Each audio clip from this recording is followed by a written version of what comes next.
Bueno, hoy vamos a hablar un poquitito del tema de métodos y tiempos, pero ¿por qué? Porque esto es una de las partes que nosotros necesitamos analizar para poder calcular el costo de la mano de obra, ¿no? Nosotros dijimos que el costo de la mano de obra tiene algunos aspectos necesarios para su cálculo, ¿verdad? O sea, lo primero, bueno, es el tipo de tarea, ¿sí? Eso está claro. Después, bueno, el cómputo, nosotros tenemos que saber cuántas unidades de producción son las que corresponden a esa tarea. Después tenemos que saber el costo de la mano de obra, o sea, los pesos que pagamos por hora hombre, que ese es el tema que vamos a ver la clase próxima. Y también, y por último, lo que necesitamos conocer es el tiempo que corresponde al estándar, ¿sí? O sea, cuántas horas hombres cuadrilla, horas hombres oficial, ayudante, lo que corresponda, que se emplean en esta tarea. Entonces, lo que nosotros hoy vamos a tratar de ver es justamente este tema, el tema del estándar. O sea, cuando calculamos el costo de la mano de obra, nosotros tenemos las unidades de producción, que sería el cómputo, dijimos, de acuerdo a la tarea que habíamos establecido. Después teníamos el estándar, horas hombres por unidad de producción, y el costo, propiamente dicho, de lo que nos cuesta la hora hombre, o sea, los pesos por hora hombre. O sea, nosotros vamos a ver hoy esto que es el estándar o el tiempo que se necesita para emplearlo en este cálculo. Entonces, para empezar, lo que nosotros vamos a analizar es cómo se descompone el tiempo total de una tarea, ¿sí? O sea, nosotros tenemos un esquema en el cual lo primero que vemos es el contenido básico del trabajo. O sea, este es, digamos, un valor, digamos, que podría pensarse como ideal, ¿no? O sea, un tiempo ideal que muchas veces es difícil de alcanzar. Y después ese contenido del trabajo estará compuesto también por lo que nosotros llamamos contenido suplementario del trabajo. Un contenido suplementario que tiene que ver con las deficiencias del diseño y un contenido suplementario que tiene que ver con los métodos que probablemente en algún caso no sean los correctos. O sea, nosotros primero entonces tenemos que el tiempo total va a estar formado por un contenido de trabajo que va a estar dado por ese valor mínimo ideal, ¿sí? Tal vez imposible de reducir, y después estos contenidos suplementarios. Pero además va a haber lo que se llama un tiempo improductivo. El tiempo improductivo tiene que ver en un gran porcentaje a deficiencias en la dirección y en un bajo porcentaje tiene que ver con un tiempo improductivo imputable al trabajador, ¿sí? ¿A dónde queremos nosotros abordar con esto? Bueno, lo que queremos ver es lo siguiente. O sea, nosotros estos tiempos suplementarios que se deben a las deficiencias en el diseño o a deficiencias en los métodos son tiempos que nosotros queremos reducir. O sea, cuando nosotros trabajamos con el análisis de un tiempo de una tarea, estos tiempos suplementarios los queremos reducir lo máximo que podamos. Y los tiempos improductivos los queremos eliminar, ¿ok? O sea, nosotros estos tiempos improductivos, nuestro objetivo es tratar de eliminarlos. ¿Por qué? ¿Cuál es la diferencia entre un tiempo suplementario y un tiempo improductivo? El tiempo suplementario, el obrero trabaja. Tal vez trabaje mal porque hay alguna deficiencia en el diseño, o trabaje de más, ese sería más o menos el concepto, porque tal vez usa un método que no es el adecuado, entonces trabaja, pero trabaja más o trabaja mal, ¿sí? Pero los tiempos improductivos son los tiempos en los cuales el operario no trabaja, o sea, está parado. ¿Mm? Entonces, ahí nosotros tenemos que atacar, es decir, los tiempos improductivos son los que queremos eliminar.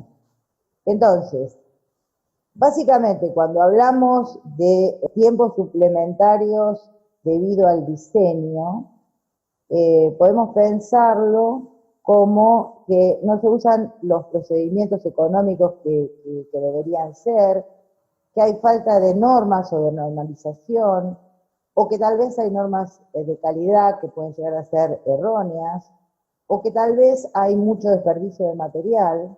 ¿Sí? Y con respecto a los métodos, ¿sí?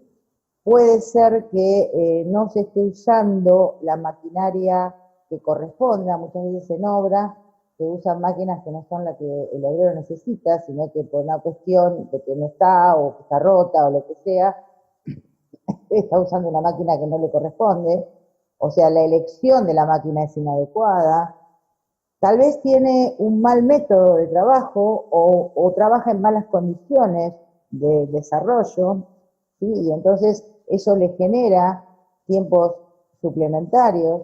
Por ejemplo, herramientas inadecuadas, esto es algo que también en obras se ve mucho, o sea, no se está trabajando con la herramienta correspondiente, eh, tal vez una mala disposición en el desarrollo de la tarea, porque no están, o sea, se realizan movimientos que son innecesarios, se recorren trayectos que tampoco son los adecuados, o sea, por ahí se recorren trayectos mucho más largos que si se armara una disposición más adecuada, ¿sí? O sea que básicamente tendríamos que pensar en tiempos suplementarios debido a esas consecuencias.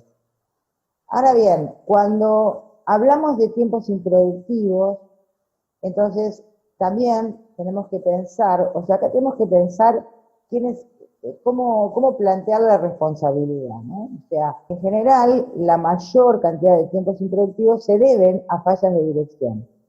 O sea, cuando hay mucha variedad excesiva del producto, cuando hay falta de normalización, cuando hay muchos cambios de diseño, por ejemplo, muchas veces cuando el diseño está un poquito más estandarizado, es más fácil para el obrero, porque el obrero, si nosotros, por ejemplo, tenemos un proyecto en donde tenemos planta tipo que se repite, supongamos 5 o 6 o 7 veces dentro del esquema del proyecto, entonces el obrero ya está como más familiarizado con ese diseño. En cambio, si supongamos en cada planta va a haber un diseño diferente, entonces el obrero hasta que interpreta ese nuevo diseño, o sea, pasa un tiempo pensándolo, analizándolo, y se van a generar tiempos improductivos o tal vez también podría llegar a ser por cambio de diseño tiempos suplementarios. ¿Sí?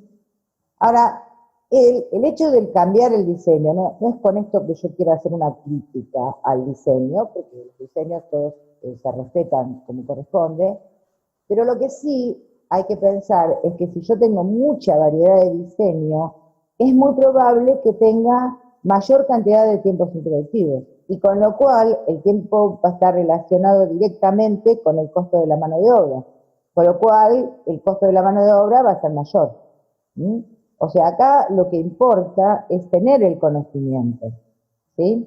O sea, si yo quiero disminuir ese costo de mano de obra, entonces tendré que pensar en un diseño más estandarizado, con menos cambios. Digamos, cuando yo en colocación de pisos, si yo quiero armar un dibujo determinado, bueno, tengo que saber que ese diseño va a generar mayor tiempo en la realización de la tarea.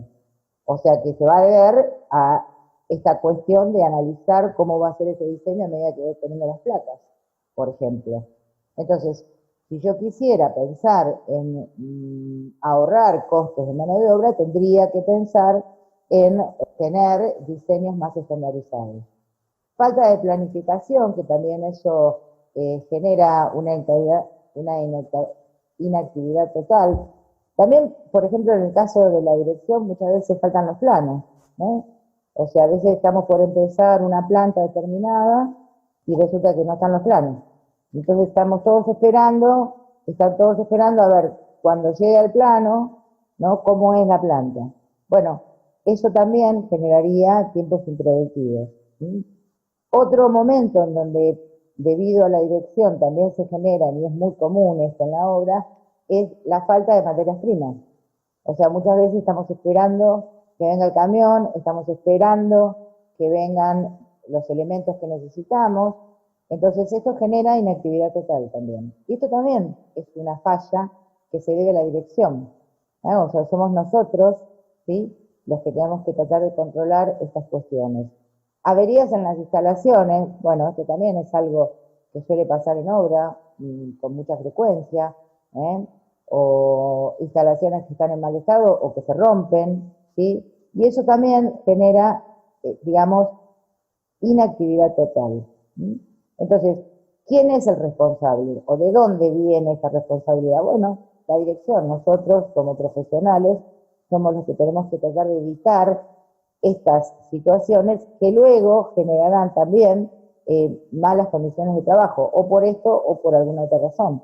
Entonces, esto también implicaría generar tiempos improductivos a los cuales nosotros tenemos que atender para eliminarlos. O sea, dijimos que los tiempos improductivos los tenemos que eliminar. También los accidentes, o sea, las malas condiciones de trabajo muchas veces traen aparejado accidentes. ¿Sí? Y eso también genera inactividad total.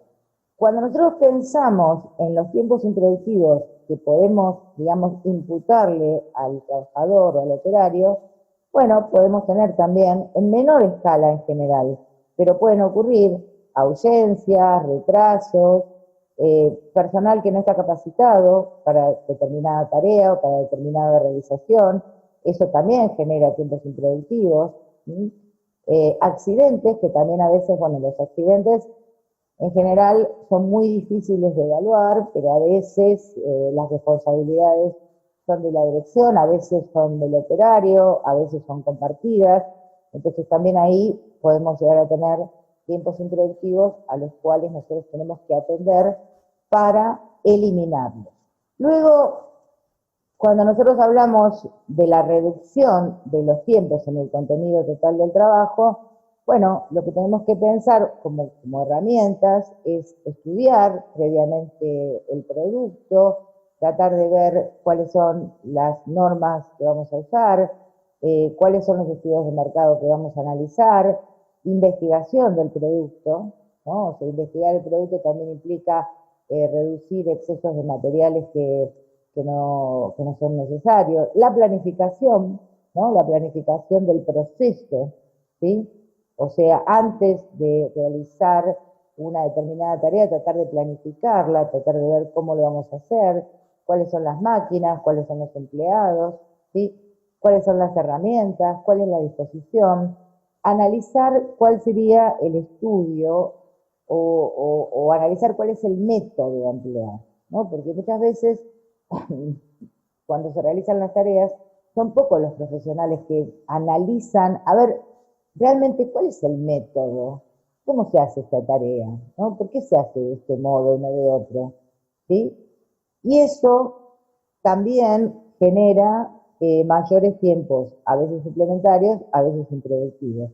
Y también la formación de los operarios, ¿no? O sea, cuando nosotros tratamos de pensar en la capacitación, que también es muy importante porque eso finalmente con una formación adecuada de operarios estaríamos abordando el tema de reducir el contenido total del trabajo. Con respecto a los tiempos improductivos, básicamente lo que se trata es de tratar de ver cómo hacemos para medir el trabajo, ¿no? O sea, después que nosotros establecemos cuál sería el método que vamos a utilizar, tendríamos que analizar la medición del trabajo, ¿sí? También el tema de los materiales, la gestión de compra, o sea, es muy importante cómo se compra el material, porque también esto hace a las condiciones de entrega. ¿Sí?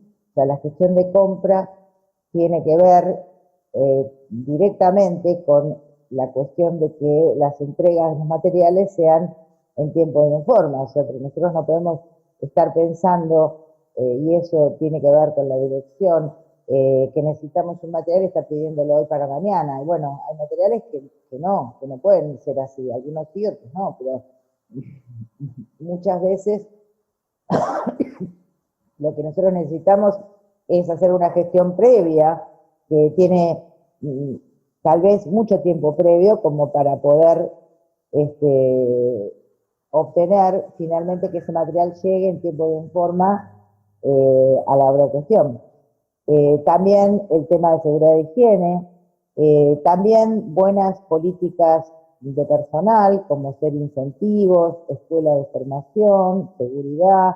O sea, al personal también hay que formarlo, o sea, desde todos los objetivos. Lo tenemos que capacitar para realizar una tarea, pero también lo tenemos que capacitar para que se cumplan las normas de higiene y seguridad. O sea, hay que tratar de llevar ese procedimiento a lo largo de toda la obra para concientizar a nuestros obreros de que efectivamente ciertas cuestiones tienen que ver con su propia seguridad, ¿no? Que muchas veces esto tampoco los obreros lo saben, ¿no? O sea, cuando uno les dice que tienen que usar un casco, un zapato de seguridad, cualquier tipo de seguridad que se use, bueno, hay que explicarle por qué estamos diciendo que necesitan usar esos elementos de seguridad, ¿está bien? Porque muchas veces los obreros eso tampoco lo saben. Entonces también hay que hacer una escuela respecto a la seguridad, ¿está bien? Entonces, el estudio del trabajo tiene básicamente dos aspectos importantes.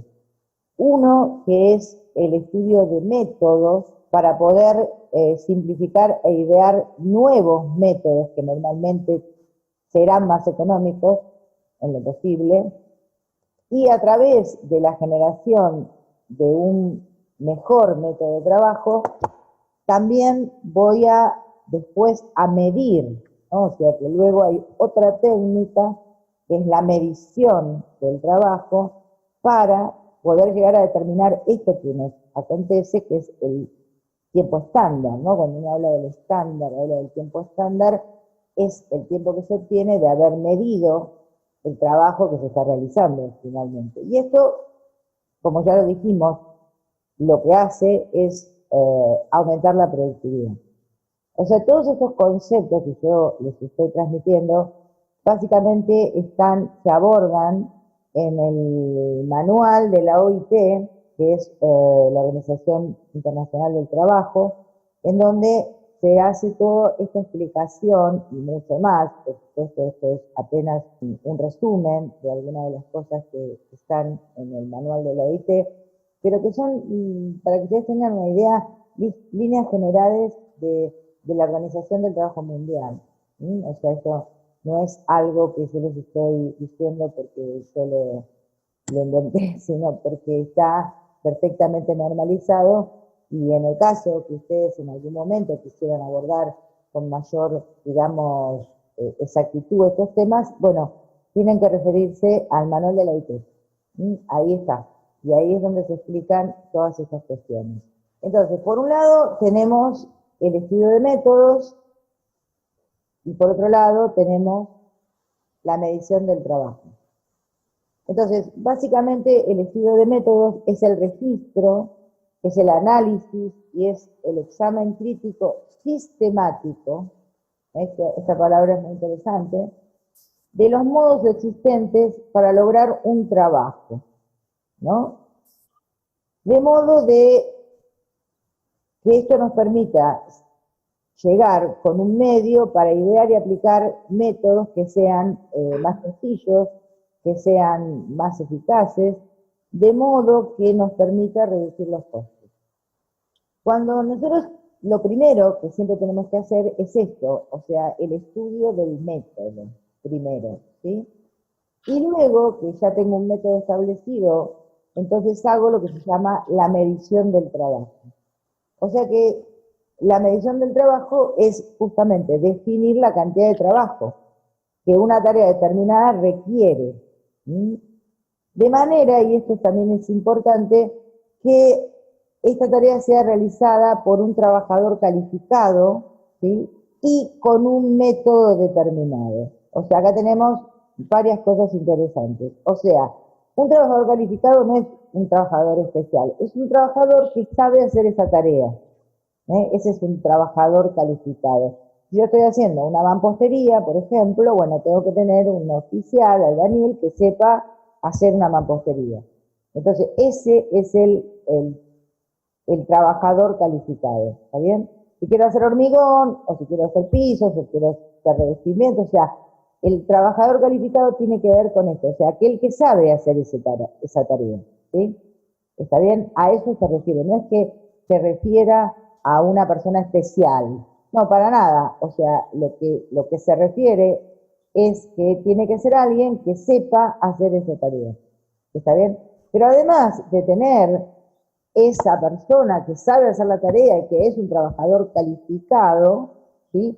También cuando se mide un tiempo, se tiene que hablar de un método preestablecido. Por eso yo siempre digo que si bien nosotros usamos mucho el libro del Chandías y decimos también bueno, que Chandías fue el único que puso en palabras y estudió el tema de los estándares, pero por ejemplo, el Chandías no dice cuál es el método, por ejemplo. O sea, uno asume que son los métodos de trabajo tradicional, pero en ningún momento dice cuál es el método. Y simplemente para tener una idea muy global, no es lo mismo que yo quiera hacer un reboque, digamos, en la forma tradicional o lo quiera hacer con una rebocadora. O sea, evidentemente voy a tener un método diferente y voy a tener un estándar distinto. ¿Se dan cuenta? Que va a ser absolutamente diferente. ¿Pero por qué? Porque el método que yo tengo es otro. Entonces, por eso es que es muy importante cuando uno piensa en el estándar, pensar en el método que se va a realizar, ¿sí? O sea, yo tengo que pensar en el estándar y en el método, porque si a mí me cambian el método, entonces el estándar va a ser otro. ¿Está bien? O sea, ¿cómo lo hace? O sea, ¿cuánto tarda haciéndolo de qué manera?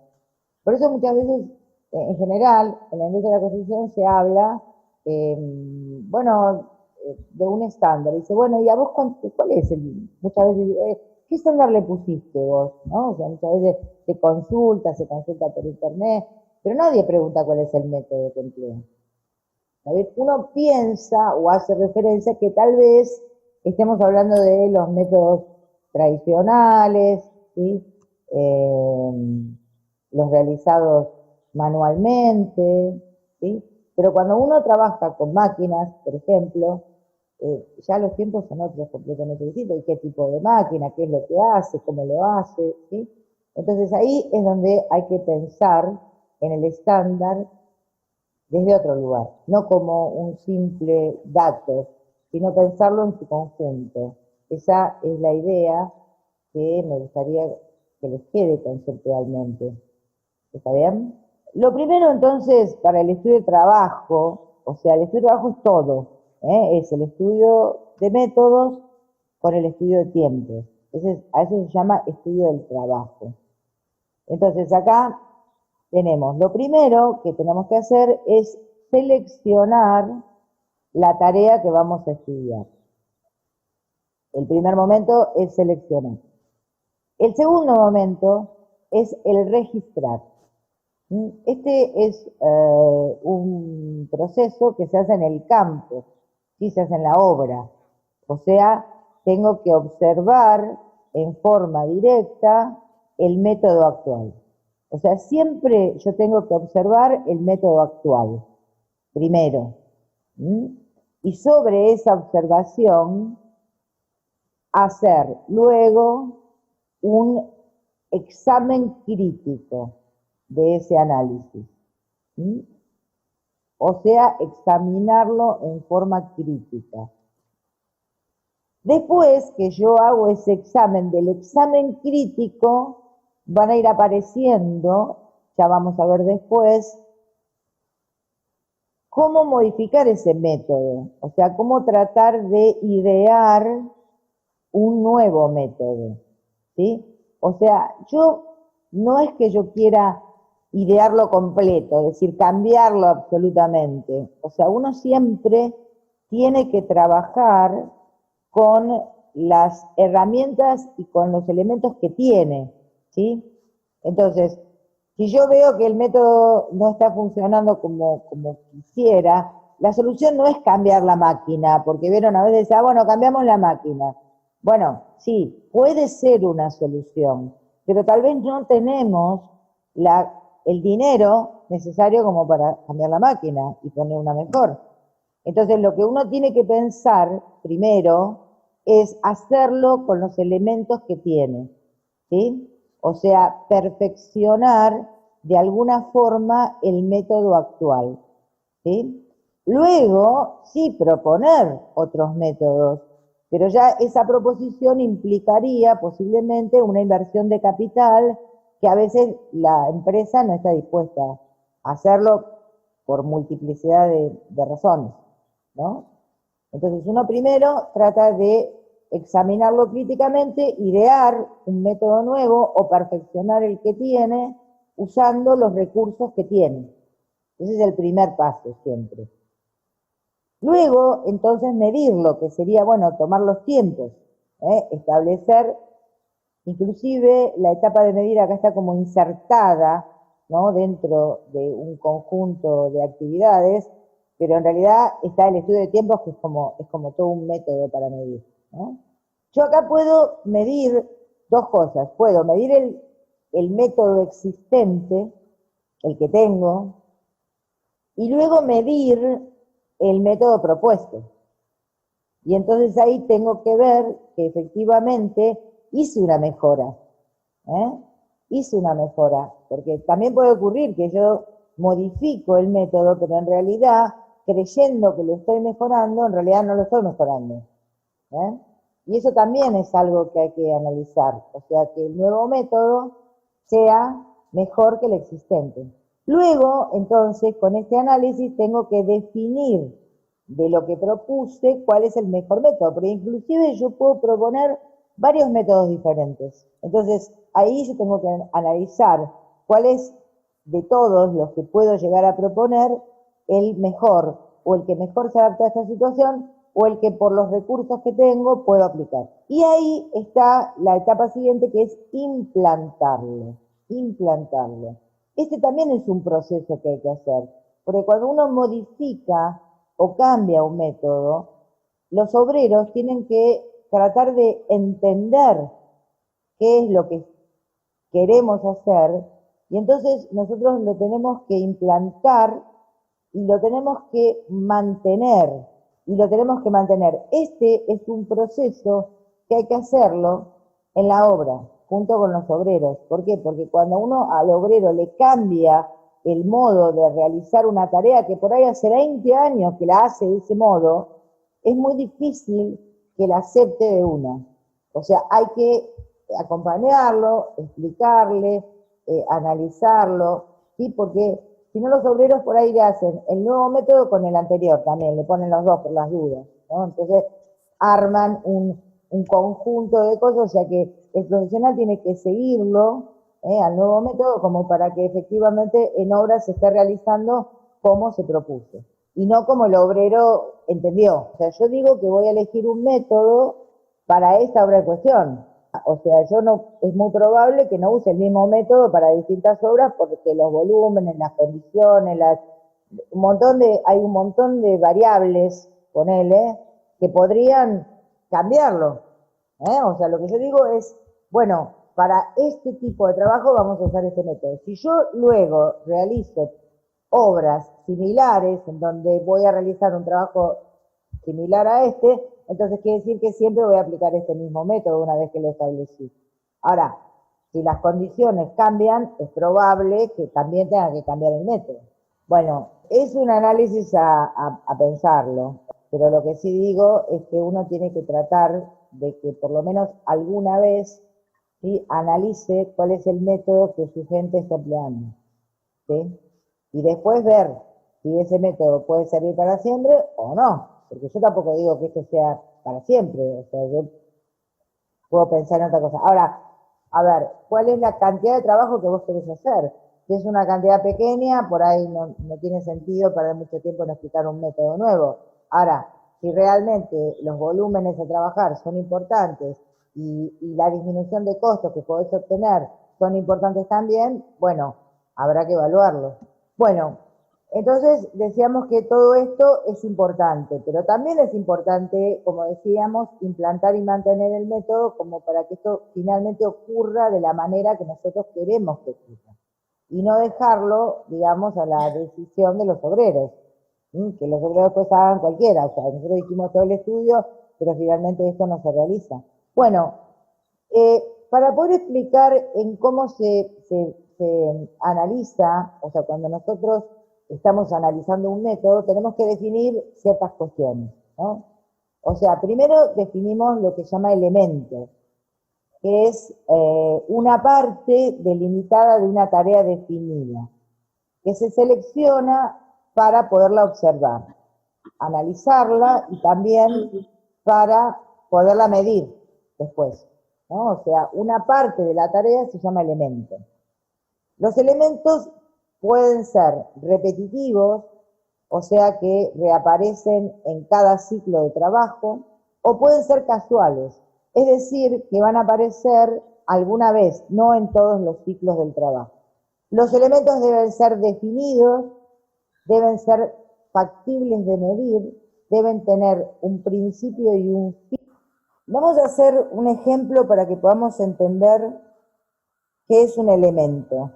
Bueno, les propongo lo siguiente. Pensemos que vamos a estudiar una tarea que es el cortado de barra de hierro. ¿Está bien? Entonces, estamos analizando cómo dos obreros pretenden o realizan el cortado de barras de hierro. Supongamos que nosotros estamos en la obra, tenemos dos obreros, un oficial y un ayudante, y tenemos una cortadora. ¿Está bien?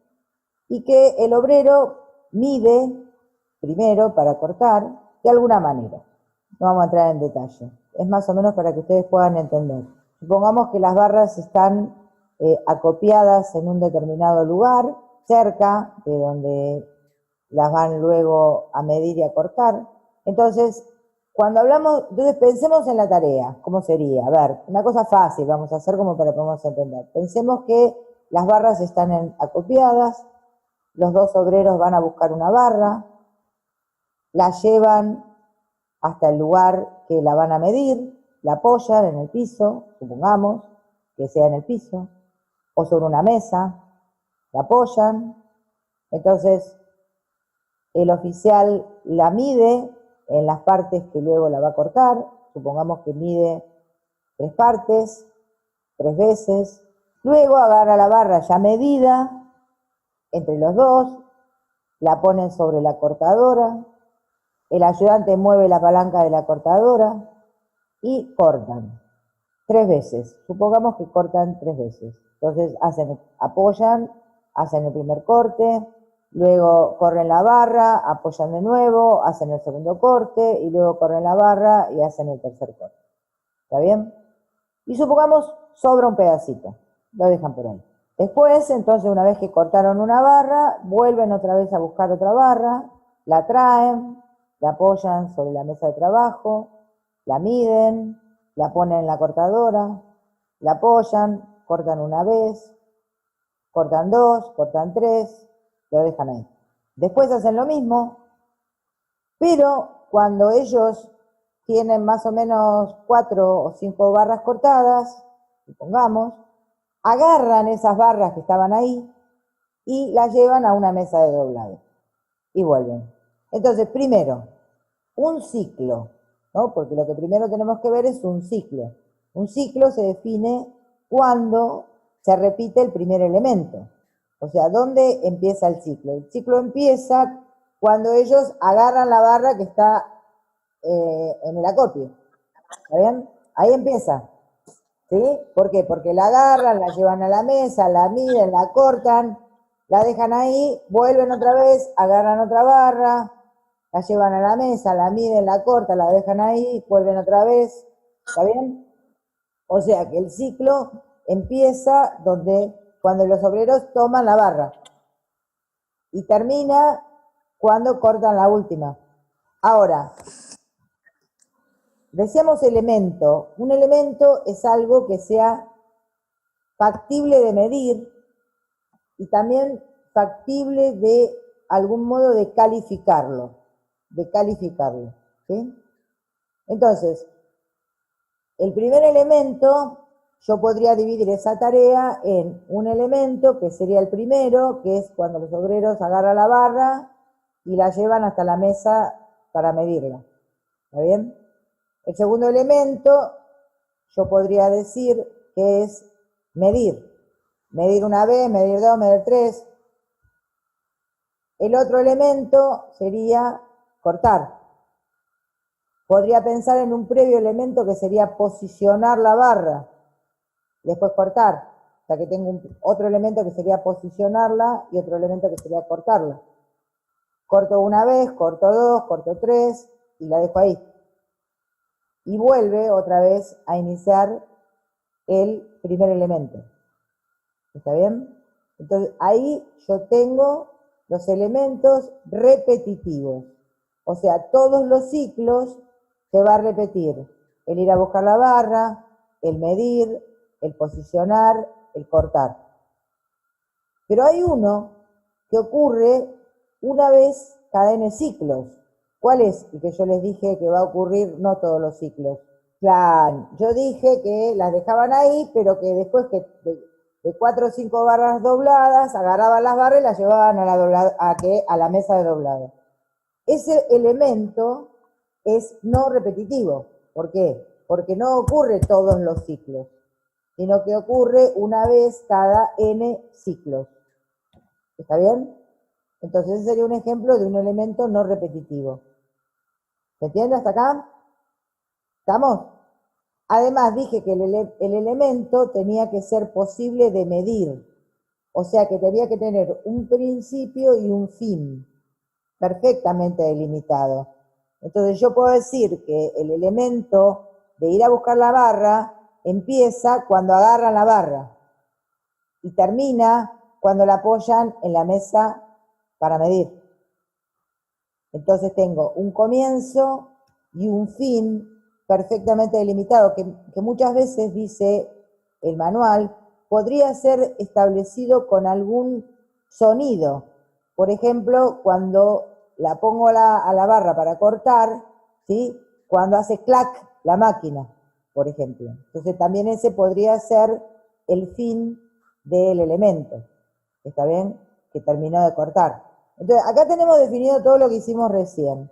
¿Sí? Dijimos el elemento, que es una parte delimitada de una tarea. Dijimos el elemento repetitivo, que aparece en cada ciclo, se repite siempre. Dijimos que había elementos no repetitivos o casuales, que esos no se repetían en todos los ciclos. Y dijimos también que los elementos deben ser definidos y deben ser factibles de medir, y que deben tener un principio y un fin, y que a veces puede ser un efecto visual o auditivo. Y que el ciclo era la sucesión de elementos necesarios para ejecutar una tarea.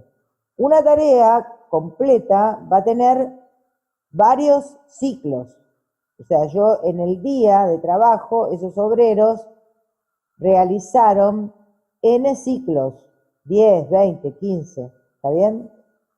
¿Sí? O sea que voy a tener en ese día una cierta cantidad de ciclos repetitivos.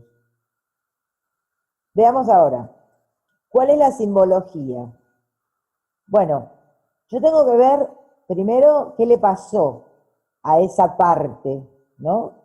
Yo voy a seguir acá, el manual establece a quién voy a seguir al material, ¿sí? Yo puedo seguir al material, o puedo seguir al obrero, o puedo seguir a la máquina.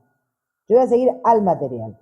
Entonces voy a decir que hay una operación cuando se produce una modificación física o química del material. Entonces, en el material se hizo una operación. Voy a decir que se hizo una inspección cuando se verifica calidad o cantidad. Voy a decir que hay un transporte cuando se traslada el material, el equipo o el hombre de un lugar al otro, cuando hay un traslado. ¿Sí? Voy a decir que hay una demora cuando el material o el hombre o la máquina están a la espera, están en espera. ¿Sí? Están en espera. ¿Para qué? Bueno, para ver qué sigue. para analizar después qué pasa. Y puede ser que yo tenga un almacenamiento, que el almacenamiento tiene que ver básicamente con que se ha dejado al material, en este caso, en un depósito bajo vigilancia. ¿Mm? O sea, acá por ejemplo hay una diferencia en lo que es demora, que es almacenamiento. En el almacenamiento el material ha quedado, pero ha quedado bajo vigilancia. ¿Mm? En la demora ha quedado, pero tal vez a la espera de algo que le va a ocurrir después. Y puede haber también una operación de inspección, es decir, una actividad que puede ser combinada, o sea, con operación y también con inspección. Entonces ahora, yo para cada elemento lo tengo que registrar, a eso voy. Y para registrarlo, primero lo tengo que dividir en elementos, pero después tengo que decir, bueno, en ese elemento, ¿qué pasó? ¿Hubo una operación? ¿Hubo una inspección? ¿Hubo un transporte? ¿Está en demora? ¿Fue almacenamiento? ¿Hay una actividad combinada? Entonces, ahora pensemos en el ejemplo. El primer elemento, ¿sí? Que dijimos ir a buscar a la barra. ¿Se acuerdan? Ese era el primer elemento. ¿Cómo lo clasificamos ahora? Como un transporte. El segundo elemento, vamos a simplificarlo, ¿no? Hubo midió varias veces. Bueno, pero la actividad medir, ¿cómo lo clasificamos? Porque es una operación. O sea, es una operación porque evidentemente le va a cambiar, va a producir algún cambio físico o químico en el material, pero también es una operación cuando es necesaria para poder seguir en el proceso que estoy analizando. Si yo no mido, no voy a poder cortar. Entonces, es una operación. ¿Está bien? Después, entonces, cortar. ¿Cómo lo calificarían el cortar? Otra operación. Después, cuando la dejo ahí, a la barra, ¿cómo está la barra esa? ¿Cómo lo calificarían? Como una demora. Y cuando agarro la barra y la llevo a la mesa de doblado, ¿cómo la calificarían? Transporte. Entonces, fíjense cómo sería el análisis. ¿Está bien? O sea, yo tendría que primero dividir los elementos y luego clasificarlos. Entonces, ahora, todavía ustedes, con lo que ya saben, y yo les diría, o les preguntaría, ¿cuáles serían las actividades que ustedes creen que habría que disminuir o eliminar para evitar esos tiempos improductivos o suplementarios que tenemos que analizar? ¿Qué les parece? La demora la tendría que eliminar, ¿no es cierto? Y el transporte a veces no necesariamente lo puedo eliminar, porque evidentemente yo tengo que ir a buscar la barra. Pero ¿qué podría hacer tal vez? O sea, en el transporte, o sea, las actividades que yo tengo que analizar, o sea, yo no puedo eliminar una operación si está bien calificada. ¿Está bien? O sea, inclusive otra manera de clasificar una operación es decir, bueno, es aquello que yo no puedo eliminar, porque justamente es algo fundamental en el proceso que estoy analizando. Pero cuando yo analizo un método y veo que tiene muchas demoras, por ejemplo, ahí tengo que apuntar, porque la demora, ¿qué es? Un tiempo improductivo. Y si veo que tiene muchos transportes, ahí también tengo que apuntar. Tal vez no sea para eliminarlo, porque por ahí no lo puedo eliminar, pero sí lo puedo disminuir. O sea, puedo analizar los desarrollos que tengo que hacer de ese transporte de manera de ver el método y, por ejemplo, acercarlo, ¿no? Acercar los lugares, tratar de que los transportes sean lo más reducidos posible. ¿Se entiende? Entonces ahora, esto dijimos que es lo que, estos son los símbolos, entonces también estos son los símbolos que voy a poner cuando califique a la actividad. Estos símbolos también están establecidos, normalizados de algún modo en forma universal. O sea, esto es algo que se simboliza en forma de adaptación a todo el mundo. Entonces, ¿cuáles son los sistemas de registro?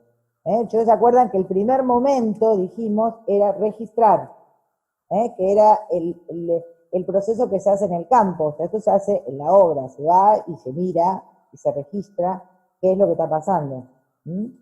Entonces, hay diagrama de análisis del proceso, diagrama de actividades múltiples, diagrama de operaciones del proceso, diagramas de recorrido. O sea, estos sistemas de registro, estos diagramas diferentes, en general lo que hacen es tratar de observar, ¿no? Unos observan una cosa y otros observan otra. Unos ponen en evidencia algo que el otro por ahí no lo toma tan en evidencia, ¿no? Entonces me permite analizar ese registro. Entonces hay uno que es el primero, que se llama cursograma sinóptico, y este registra únicamente operaciones e inspecciones. Solo eso. Entonces, se van registrando las operaciones e inspecciones. Yo puedo tener un componente principal y puedo llegar a tener algún componente secundario, como puede ser por ejemplo, el armado de una columna con la armadura principal. Voy siguiendo la armadura principal y después voy siguiendo los estribos, por ejemplo, ¿no? Entonces voy registrando cuando se produce una operación y una inspección. Y también llevan una numeración, y la numeración también indica cuál es el orden de ese proceso. O sea, esta es la primera operación, esta es la primera inspección, y así sucesivamente. Fíjense que acá esta es la segunda operación, pero esta es la segunda inspección, y así sucesivamente. Se van numerando y se van estableciendo. Este diagrama solo registra operaciones e inspecciones o operaciones e inspecciones combinadas. Respecto a la inspección, quería decirles también para asegurar el concepto, es que siempre verifica calidad o cantidad. O sea que si yo mido para cortar, eso es una operación. Pero si después de haber cortado mido de vuelta, eso es una inspección. ¿Está bien? Estoy inspeccionando que lo que corté, por ejemplo, una vez que lo corté, lo vuelvo a medir, por ejemplo, y estoy inspeccionando si ese corte se hizo bien o se hizo mal. Esa es la diferencia que hay entre medir para cortar o medir después de haber cortado, como tratando de inspeccionar algo, ¿sí? Bien, el otro diagrama que tenemos es el cursograma analítico. Normalmente los diagramas siempre llevan un encabezamiento en donde explican ciertos datos, ¿no? Por ejemplo, cuál es el operario que lo hace, cuál es el equipo, cuál es el método, si el método es el propuesto o el actual, dónde se observa, cuál es el número de referencia, cuál es la fecha que se hizo, y se agregan otros datos, ¿sí? Y generalmente tiene este aspecto o esta forma. También los diagramas están estandarizados, o sea, todo esto que les decía primero es el encabezamiento. Y entonces acá se van poniendo, esta descripción que aparece acá es elemento por elemento. O sea, este proceso se dividió en estos elementos. Y aquí al lado se están poniendo los símbolos, ¿no? Si es una operación, si es una inspección, si es un transporte. ¿Ven? Entonces acá van marcando en cada elemento la calificación que tienen esos elementos. Entonces acá este diagrama lo que permite ver es esto. Si yo tengo muchas demoras, ¿sí? Si tengo muchos transportes o no. Y esto me permite observar, ¿no? El hecho del análisis que hablábamos recién. Ese sería el objetivo que tiene este diagrama, ¿sí? Después tenemos un diagrama de recorrido, que esto lo que hace es ir viendo en una planta, puede ser en la planta o puede ser en el espacio, un poco el recorrido que se hace y cómo se van realizando las tareas. Puede ser un diagrama por proceso, en donde en cada lugar se hace un proceso determinado, ¿sí? Donde se agrupan las operaciones que tienen la misma naturaleza. Puede ser por producto, que sería cuando los operarios y las máquinas van generando, ¿no es cierto?, un proceso en cada uno en el producto. O sea, el producto va como avanzando, como en el caso de los automóviles, ¿no? O sea, el producto es como que va avanzando y operarios le van haciendo o agregando valor a ese producto. Y por último tenemos lo que se llama por posición fija, que es lo que nosotros tenemos en las obras, o sea, nosotros, nuestro desarrollo es posición fija, es decir, el producto nuestro tiene un lugar específico. Nosotros cada vez que hacemos una obra tenemos que ir al terreno y empezar a elaborar ese producto en ese lugar. Y bueno, nuestro producto, tanto hombres como máquinas, como materiales, trabajan tanto por adentro como por afuera para elaborar ese producto final, que es el producto que nosotros realizamos, que en nuestro caso sería por posición fija.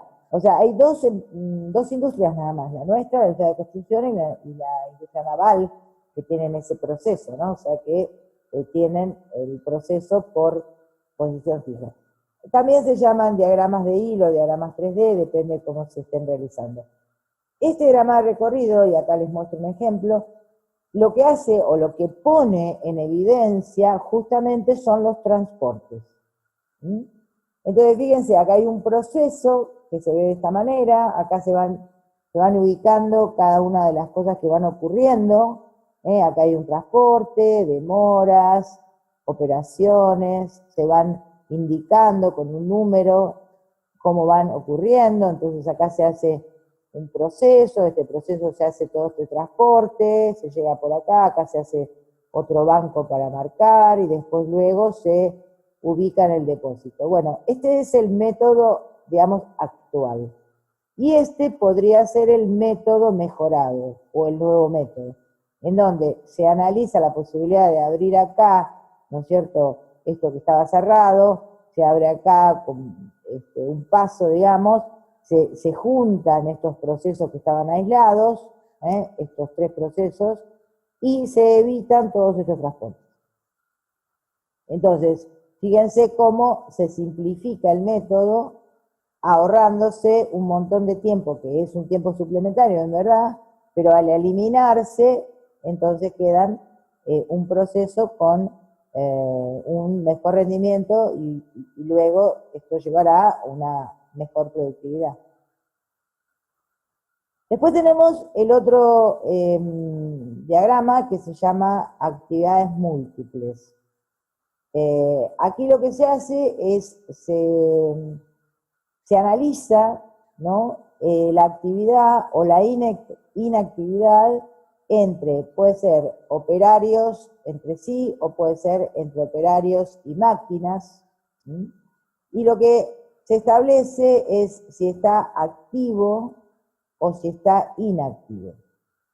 Entonces, fíjense, esto se va marcando con un eje de tiempos, y entonces si yo, por ejemplo, puedo hacerlo entre operarios o entre operarios y máquina, y entonces voy grisando o voy rayando los momentos que está activo. O sea, acá lo que quiere decir es que en estos momentos que están en celeste, ese operario o esas máquinas están activos o inactivos.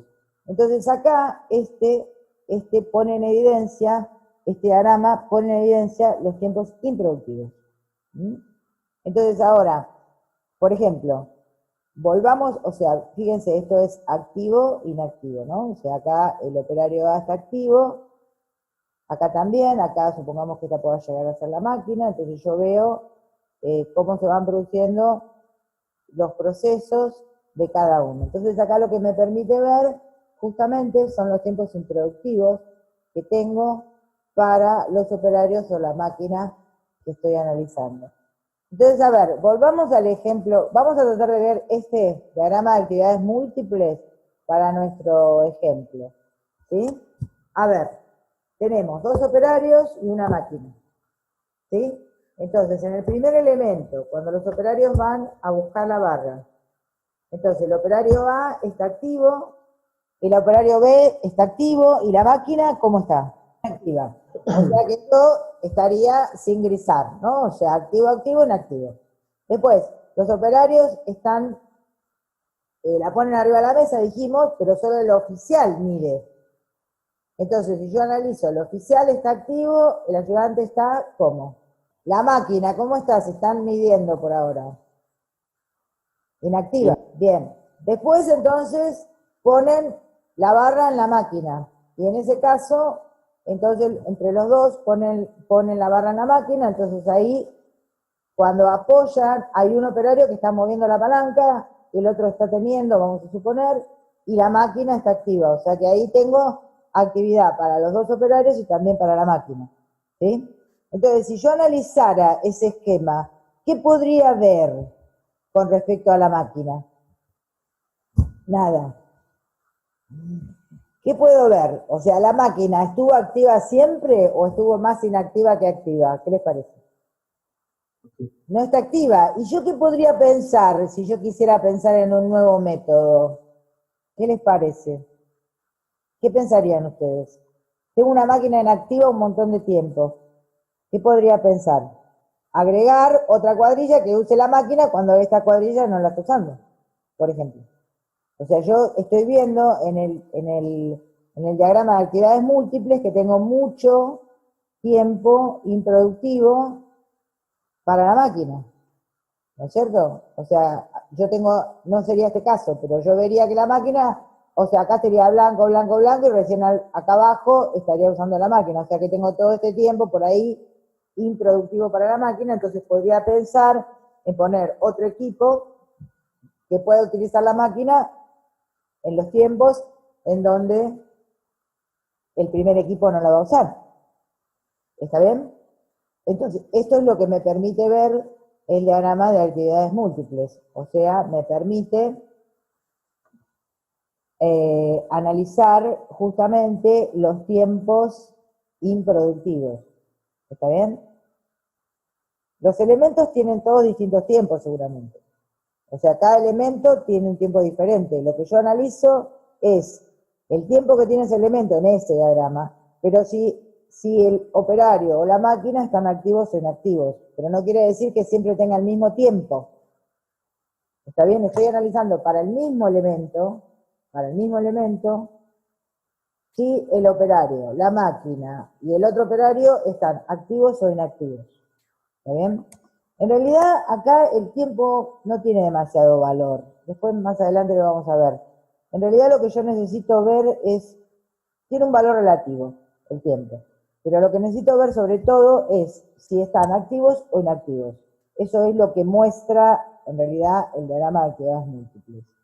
¿Sí? Y permite ver cómo utilizar. O sea, si yo tengo un operario que está mucho tiempo inactivo, por ejemplo, entonces también podría pensar que lo podría poner a trabajar con otra cuadrilla, lo mismo que ustedes analizaron recién con la máquina. ¿Está bien? Y entonces hacer un mejor aprovechamiento de los tiempos en cuanto al método que estoy usando.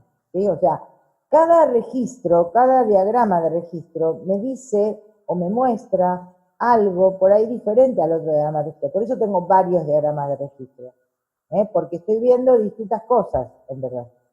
¿Y todo esto a qué me va a llevar? Bueno, ahora, una vez que... Esto se hace en obra, ¿no? O sea, esto hay que ir al terreno y calcularlo, mirarlo. Después en la oficina uno se siente y lo va armando, pero en realidad esto se hace en obra. Es muy complicado el tema, o sea, cuando uno hace este tipo de registros en obra, tiene que explicarle a los obreros qué está haciendo. No hay que hacerlo oculto, esconderse atrás de una columna, porque si no los obreros pueden de algún modo modificarlo, cambiar actitudes. Entonces uno tiene que decir, bueno, vos trabajás normalmente, que yo voy a hacer un registro que tal vez te vaya a tomar un tiempo, pero explicar lo que uno va a hacer, ponerlo en evidencia, no hacerlo en forma oculta, porque realmente no sirve, sino inclusive cuando uno hace estudios de tiempos en realidad y de métodos, también tendría que haber un objetivo final que es llegar a una remuneración por incentivo, ¿no? O sea, tratar de incentivar a los obreros para que también ellos colaboren con todo esto, porque en la medida que ustedes de algún modo lo van a premiar, digamos, como una remuneración por rendimiento o algún incentivo, Entonces, también los obreros nos van a ayudar a ustedes a mejorar las condiciones de trabajo.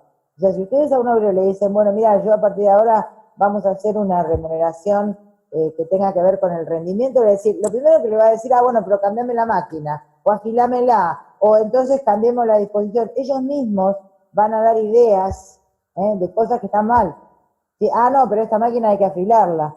Pero cuando ustedes, digamos, les proponen un nuevo método, pero además les proponen algo que a ellos les va a servir, porque a ellos les va a servir que ustedes los remuneren mejor. Entonces, esa remuneración que van a dar, por decir de alguna forma, más de la que tienen establecida, en realidad les va a reportar un beneficio mucho mayor.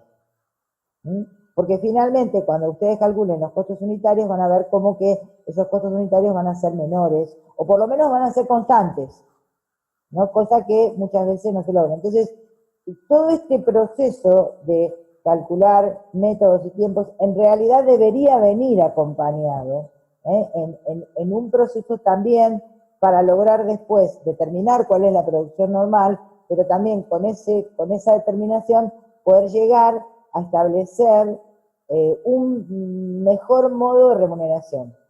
O sea, nosotros siempre, como ya lo vamos a ver en la clase próxima, tenemos que pagar el salario básico, o sea, no podemos pagar por debajo del básico, pero sí, si quisiéramos, y dentro de la liquidación en blanco, podemos pagar un premio o podemos pagar una remuneración por incentivo, ¿sí? Pero lo que sí siempre vamos a tener que respetar es cuáles son los jornales básicos que marca el convenio. ¿Está bien? Pero estos procesos deberían terminar en eso. Y entonces de esa manera habría una colaboración mucho más general, tanto de ustedes que quieren mejorar el método, como también de los operarios que van a ayudar, ¿sí?, a que el método, y es más, le van a dar ideas, ¿no?, de cosas que están pasando en la obra que por ahí ustedes ni saben, ¿no? Porque ellos van a sentir que de algún modo ellos se van a beneficiar con esto que está ocurriendo. Entonces, por eso todo este trabajo no hay que ocultarlo. O sea, lo que quiero decir es que esto hay que ponerlo en evidencia, no hay que ocultarlo, hay que tratar de que sea para mejor, para mejorar la vida de todos. Y entonces, finalmente, ustedes van a tener un resultado positivo y finalmente a ustedes también les va a producir una mejora en el costo. Pero tiene que ser hecho de ese modo, no escondidas, no oculto, sino ponerlo en evidencia.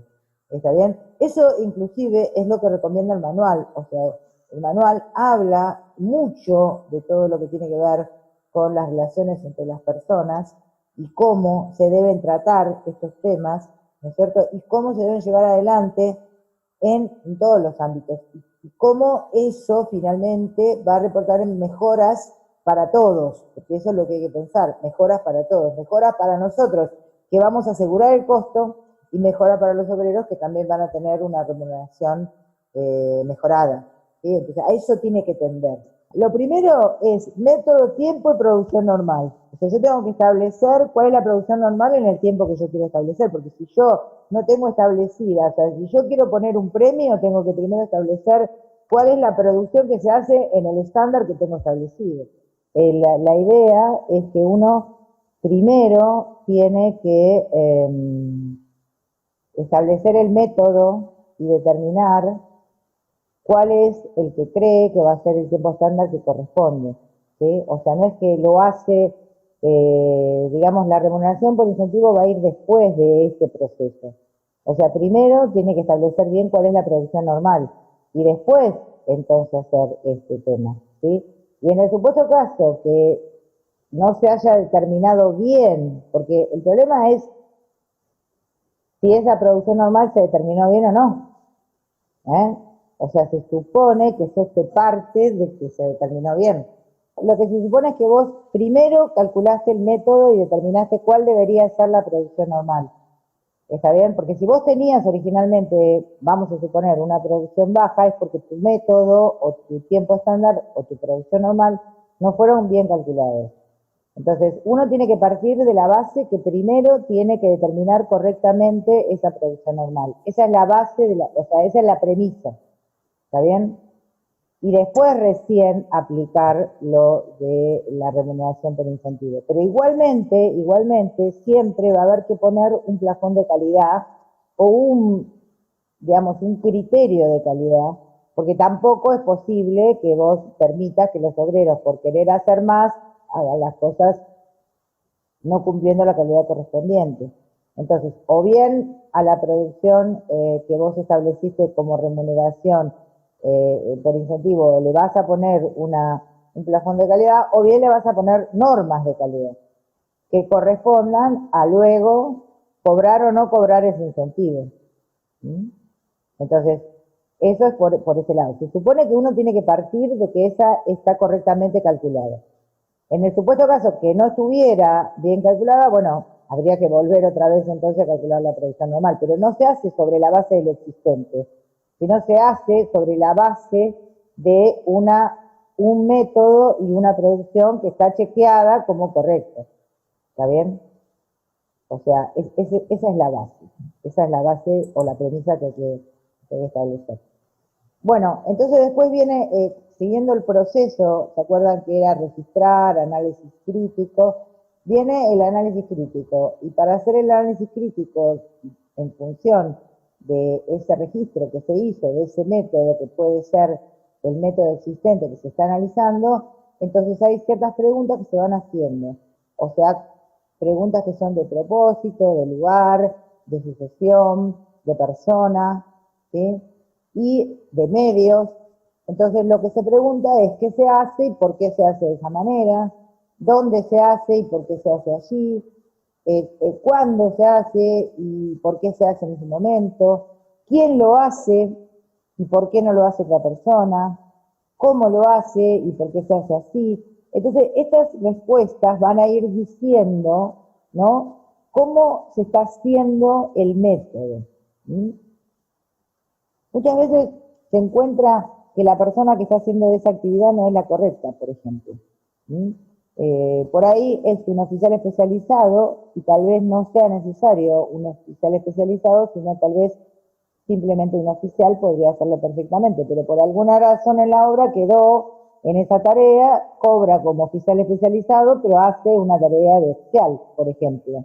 Puede pasar eso también en la obra, ¿está bien? Y una vez que uno hace todas estas preguntas y se responde a estos cuestionamientos, a este cuestionamiento, entonces vienen lo que se llaman las preguntas de fondo. Y ahí, nuevamente, de propósito, de lugar, de sucesión, de persona, de medios, se vuelve a preguntar ahora qué otra cosa podría hacerse y qué debería hacerse. Y ahí, cuando uno se contesta en el qué debería, puede surgir el nuevo método. Puede surgir el nuevo método, varios nuevos métodos, muchas veces el lugar, a veces también en el lugar, porque muchas veces hay cosas que se hacen en obra, pero podrían hacerse en taller, ¿no es cierto? Entonces, cuando uno se contesta el dónde debería, estaría de algún modo ideando el nuevo método. O sea que con las preguntas de fondo se conduce, ¿sí?, de algún modo a idear un nuevo método, ¿sí? Por ejemplo, si nosotros nos preguntáramos, en el caso que habíamos puesto, con el lugar, ¿no? O sea, ¿por qué se hace en ese lugar cuando las barras están acopiadas por ahí a una cierta distancia o mal posicionadas? ¿Y dónde debería hacerse? ¿Está bien? Por ahí podríamos pensar que tal vez con otra disposición de las barras para medir podría ser una sola persona y no dos. Entonces ahí de algún modo, ¿no?, se iría ideando el nuevo método o los posibles nuevos métodos. ¿Está bien? Porque yo también podría decir, cuando uso una máquina que está en no muy buenas condiciones, podría decir, bueno, ¿y qué puedo hacer? Y podría cambiar la máquina, por ejemplo. ¿Está bien? Pero bueno, habría que analizar si el costo que tiene esa nueva máquina se justifica, si la empresa está en condiciones, porque tal vez vaya a cortar una cantidad muy importante de hierros, entonces amerite una nueva máquina, o simplemente sea una tarea pequeña y entonces no amerita cambiar la máquina y entonces tendríamos que buscar mejorarlo con los medios existentes. ¿Está bien? Entonces, todas estas preguntas que se analizan van a ir a la obtención del nuevo método. Y ahí entonces vienen las últimas partes del proceso, que sería idear el nuevo método, medirlo, entonces, también, porque yo también tengo que medir el método existente y medir el nuevo método para poderlo comparar, como decíamos antes, y luego definirlo, implantar y mantener, como ya dijimos que teníamos que hacer en el hecho de que aseguremos que los obreros lo van a hacer del modo que nosotros lo planteamos, y no que se va a hacer de cualquier forma. Inclusive ellos pueden, a veces los obreros agregan cosas, creen que les falta o que no está seguro, o que lo que ustedes dijeron no era lo correcto, porque ellos hace muchos años que lo hacen de una determinada manera. Bueno, eso implica implantar y mantener. Cuando entonces vamos al segundo paso importante, que es la medición del trabajo, la medición de ese tiempo que se establece para realizar esa tarea, entonces ahí nosotros tenemos que establecer justamente esto, ¿no? O sea, cuantitativamente medir el trabajo que vamos a hacer. En general, lo que se hace es esos elementos que nosotros teníamos tienen lo que se llama un tiempo observado. Nosotros, si lo medimos, ese tiempo, y entonces eso da como resultado un tiempo observado elemento por elemento. Luego, ese tiempo observado que se hace elemento por elemento se tiene que transformar en lo que se llama tiempo normal. Y el tiempo normal es afectar ese tiempo que se observa, que se mide de la realidad, por un factor de valoración del ritmo. Y acá lo que se hace es tratar de estandarizarlo en función del ritmo del trabajador. ¿Por qué? Porque nosotros tenemos trabajadores que van a trabajar en forma más lenta, trabajadores que van a trabajar en forma más rápida, ¿sí? Entonces, lo que tenemos que hacer es, a través del tiempo normal, es decir, el tiempo observado por el factor de valoración del ritmo, estandarizarlo para llevarlo, digamos, a un modo posible de que cualquier trabajador lo pueda realizar. Ahora vamos a ver un poquito el tema del factor de valoración del ritmo, pero entonces lo que se hace es, se calcula los tiempos normales de cada elemento que componen el ciclo, y luego se calcula el promedio con muchos ciclos observados. O sea, normalmente uno tiene que observarlos a los trabajadores en distintos momentos del día, o sea, por ejemplo, a la mañana, a la tarde, cuando llegan, cuando se van, o sea, en varios momentos para establecer muchos ciclos de análisis. ¿Sí? Y luego lo que va a salir como resultado es un promedio de todos esos ciclos de análisis. ¿Sí? El factor de valoración del ritmo, lo que establece el manual también, es establecer lo que se llama un ritmo normal. Luego, ese ritmo normal, podemos ver que hay un ritmo rápido y un ritmo lento. Generalmente se le asigna un valor al ritmo normal como un factor de 100, a un ritmo rápido puede ser entre 110 y 120, y a un ritmo lento entre 80 y 90. Entonces, esto sí requiere un poco de experiencia, ¿no? O sea, para saber cuál podría llegar a ser el ritmo normal que vamos a establecer. Pero la realidad es que si yo a ustedes les preguntara, por ejemplo, les preguntara cómo ven a una cuadrilla municipal trabajando en la calle, ustedes podrían decirme que esa gente tiene un ritmo rápido, un ritmo lento, un ritmo normal, sin tener ninguna experiencia, ¿verdad? ¿Ustedes qué opinarían, por ejemplo? ¿Que trabajan al ritmo rápido o que trabajan al ritmo lento, en general? O sea, con cierta experiencia de obra uno puede establecer cuando un obrero es rápido o es lento, pero muchas veces se los ve trabajando en la calle y se puede estimar que el ritmo que llevan es un ritmo relativamente lento. ¿Está bien? Y hay actividades donde uno se observa, muchas veces una actividad puede establecer cuál podría ser el parámetro de un ritmo normal, cuál puede ser un ritmo rápido y cuál puede ser un ritmo lento. Y esto lo que hace básicamente es llegar a determinar, por ejemplo, si yo tengo un obrero que trabaja lento, entonces le voy a asignar un ritmo 80, que sobre 100 me va a dar esta relación. O sea que se hace, si yo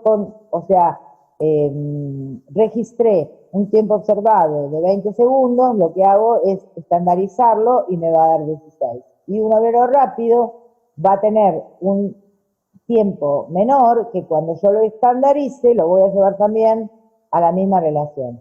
O sea que lo que hace el tiempo normal es estandarizar, ¿sí?, los ritmos de todos los obreros que yo pueda llegar a tener, o de la mayoría de los obreros que yo puedo tener en obra. ¿Está bien? Para llevar a un estándar. ¿Mm? Luego, entonces, a los tiempos normales, que es el producto del tiempo observado por el factor de valoración del ritmo, le voy a agregar suplementos que tienen que ver, primero con suplementos que llaman por contingencia, por algo que pudo haber ocurrido, no sé, se le cayó el metro, se chocó con una barra de atrás, entonces esos suplementos por contingencia que en general no van más allá del 5% del tiempo normal, o sea, estos suplementos se suman como porcentajes del tiempo normal, por contingencias, por necesidades personales, el hecho de tener que ir al baño, por ejemplo, y otros que se llaman suplemento por descanso o fatiga, que dependen de la actividad que se realice. O sea, los suplementos por descanso o fatiga están relacionados con el esfuerzo que hace la persona, si trabajan parados, si trabajan inclinados, si levantan pesos, si están en medios desfavorables con luces o desfavorables con desde el punto de vista de ambientes que tengan mucho polvo, por ejemplo, ¿sí? Entonces, todo ese análisis que se hace depende de cada tarea, va a dar como resultado un suplemento por descanso fatiga que luego también va a terminar estandarizando al tiempo normal. O sea que finalmente el tiempo normal va a ser primero el tiempo que observo, pero afectado por el ritmo, y después sumado estos suplementos como para llegar a determinar entonces cuál sería el tiempo estándar que voy a finalmente otorgarle a esa tarea.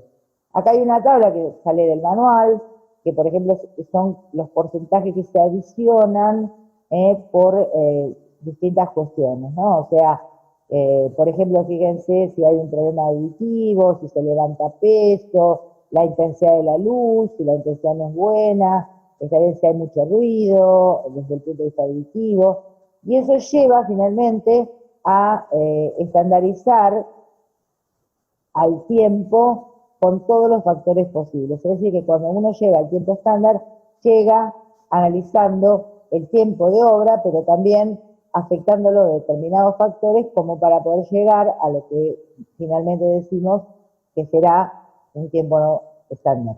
¿Está bien?